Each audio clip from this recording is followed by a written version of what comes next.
Hello mga kapagsibol, doon sa mga buyer ko pong nagtanong kung magkano inabot yung overhead cabinet tapos yung cabinet sa baba.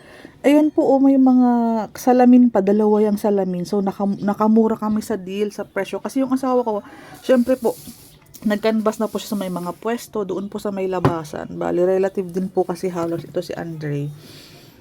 Ayan po, papakita ko sa video. Siya din kasi ang gumawa ng mga sliding windows namin na reflective na.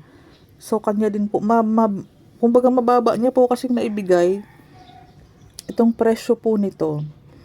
So, ito yung space namin. So, bali nagpalagay kami yung para po sa pagluluto, para masipsip yung hangin, ay yung init ba ng pagluluto. Tapos walang design kasi yung sa living area namin. Nag-decide kami na yung malaking, ayan, dyan po malaking salamin na lang po pinalagay namin. So ito yung typical na sink natin sa lababo ng ating Pagsibol Village unit. So in-install niya po ito. Bali, ganyan po yung combination ng kulay na napili ng asawa ko. Puti lang po, saka may itim yung sa bandang gitna para hindi naman po plain na puti. Ganyan po siya. So, baba, taas po. Nakamura kami ng magkano. Relative la halos po, kakilala po namin kasi sila Andre. Sila po yung mga gumagawa.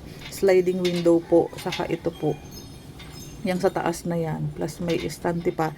Plus may space po yan doon sa, ano bang tawag doon? Yung pag nagluluto para hindi po mga amoy sa loob ng bahay, induction, basta po yun.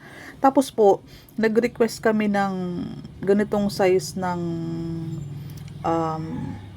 kasabay na po kasi ng pag-install niya nito para, di ba po, nakahingi kami ng discount, yung malaking salamin po sa dining area, para yung illusion niya is para mas lumakilala yung itsura ng ating dining area. Imbis maglagay kami ng mga istante or maglagay kami ng mga frame, mga picture, ito na lang po.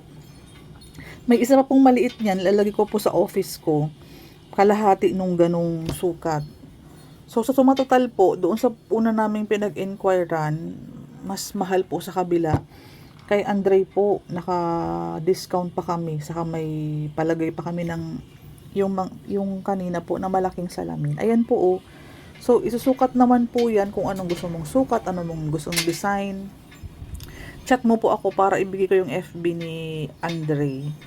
Ito po tingnan mo po yung reflection ng ating salamin. So, parang may illusion pa na parang malaki masyado. Ang tingnan po dahil sa reflection. Ganyan po ang ating kitchen area. Ganyan po siya.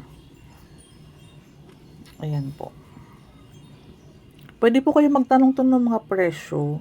Kung kanino po kayo makakamura, mas maigi po. Kasi malaking bagay po yung matitipid natin. Or pag may budget, isahang paggawa